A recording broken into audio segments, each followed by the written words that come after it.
الہ الا اللہ لا الہ الا اللہ حق لا الہ الا اللہ لا الہ۔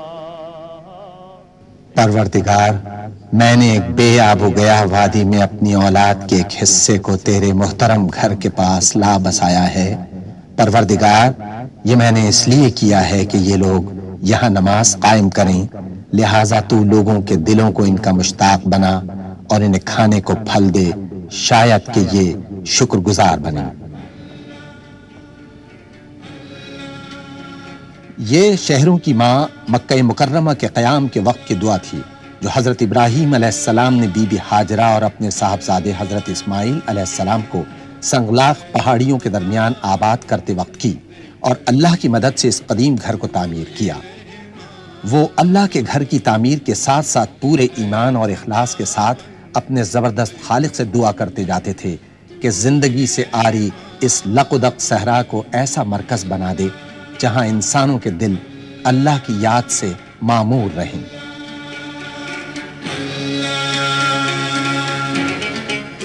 جب رسول اکرم صلی اللہ علیہ وآلہ وسلم نے مکہ مکرمہ کو فتح فرمایا اور اللہ کے گھر کو بتوں سے پاک کیا تو مسجد الحرام شہر کے وسط میں ایک کھلی عمارت تھی۔ اس کے گرد 4 دیواری نہ تھی اور اس کا رقبہ صرف 2000 مربع میٹر تھا۔ 17 ہجری میں سیلاب کی وجہ سے جب مسجد الحرام کو نقصان پہنچا تو خلیفہ دوم حضرت عمر فاروق رضی اللہ تعالیٰ عنہ نے مسجد کی مرمت کرائی، اس کے گرد 4 دیواری تعمیر کرائی اور رقبے میں 500 مربع میٹر کی توسیع کی۔ 26 ہجری میں ان کے جانشین حضرت عثمان غنی رضی اللہ تعالیٰ عنہ نے 1700 مربع میٹر کی مزید توسیع کرائی۔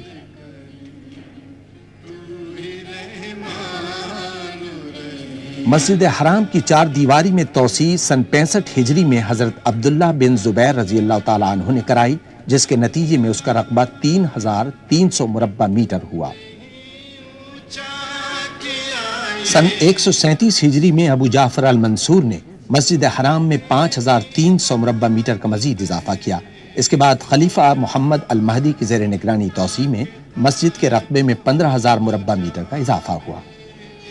خلیفہ المقتدر عباسی نے 1300 مربع میٹر کا اضافہ کرایا۔ سن 306 ہجری میں خلیفہ المقتدر عباسی نے 950 مربع میٹر کے داخلے کے راستے تعمیر کرائے، جس کے نتیجے میں مسجد حرام کا مجموعی رقبہ 30200 مربع میٹر ہو گیا، جس کے بعد اس کے رقبے اور حیت میں 1000 برس تک کسی قسم کی تبدیلی نہیں کی گئی۔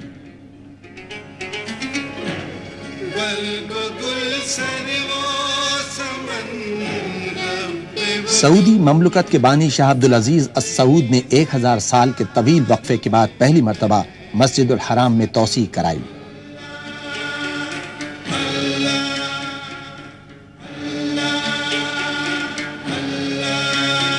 اسلام کی سربلندی اور مسلمانوں کی فلاح و بہبود کے لیے شاہ عبدالعزیز کی لگن اور جذبے کو اس خیال نے مزید تقویت بخشی کہ مستقبل میں مسجد حرام میں بے پناہ لوگ آئیں گے اور قدیم شہر مکہ مکرمہ کی حیت تبدیل ہو کر رہ جائے گی۔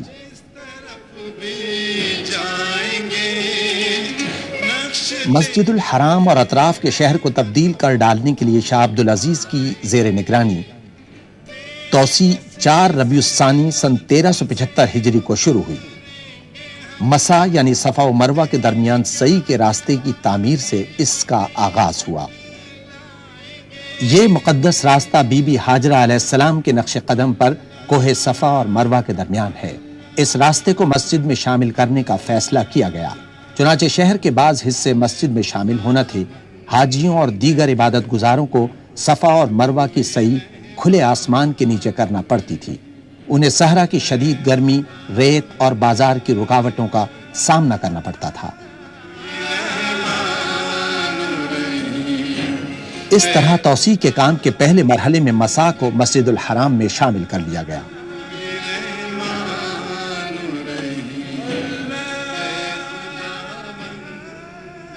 مسا کی تعمیر توسیع کا پہلا مرحلہ تھی، جسے اس طرح ڈیزائن کیا گیا کہ وہ موجودہ ڈھانچے سے مطابقت اختیار کر جائے۔ اس تعمیر کے نتیجے میں مسجد الحرام کا رقبہ 30,200 مربع میٹر سے بڑھا کر 1,52,000 مربع میٹر تک کیا جانا تھا۔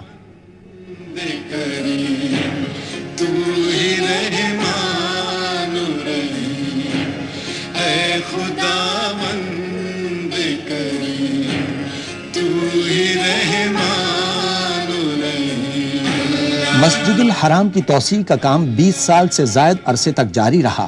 مسجد کے آس پاس واقع قدیم روایتی شہر کے مکانوں اور عمارتوں کو پہلے منہدم کیا گیا تاکہ شاندار تعمیراتی کام کے لیے راہ ہموار کی جا سکے، جبکہ مطاف سے قدیم عمارت کو صاف کر دیا گیا، جس میں آب زمزم کے کنویں کا بالائی حصہ بھی شامل تھا، جسے مطاف کے نیچے دوبارہ تعمیر کیا گیا۔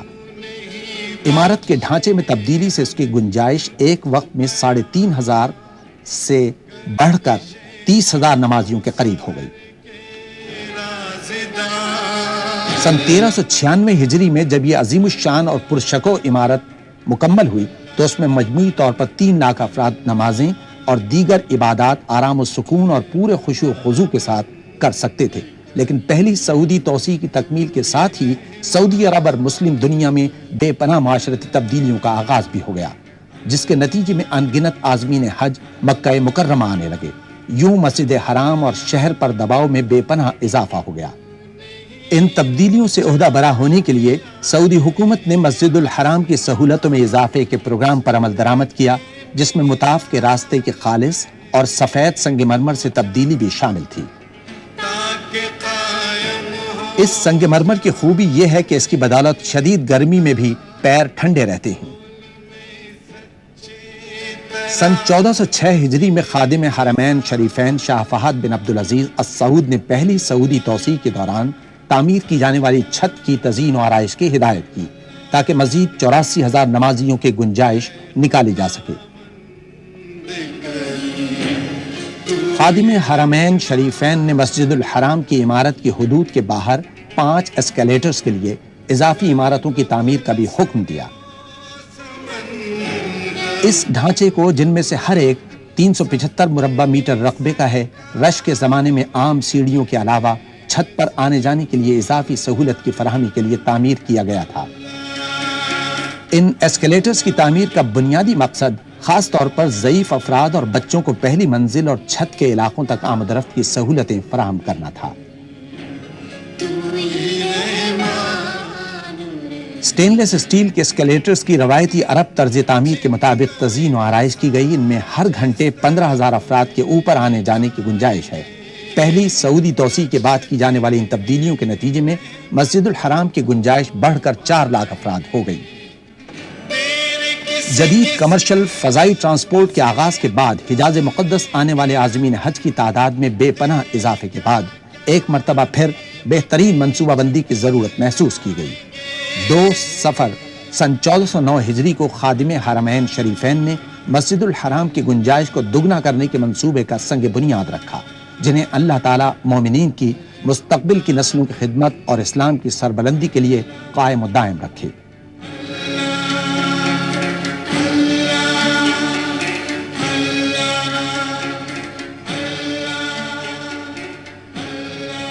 خادم حرمین شریفین کے توسیع منصوبے کے نتیجے میں تہخانوں، سطح زمین اور پہلی منزل کا رقبہ 76,000 مربع میٹر ہونا تھا، جس کے مطابق مسجد میں مزید 1,70,000 نمازیوں کی گنجائش ہو جاتی۔ مسجد الحرام کی توسیع کے منصوبے کا آغاز المسا کے علاقے سے ہوا، جو 86,800 مربع میٹر کے مجموعی رقبے کا احاطہ کرتا ہے۔ اس سے مسجد الحرام کمپلیکس کی گنجائش 3 لاکھ نمازیوں سے بڑھ کر 7 لاکھ ہو گئی ہے۔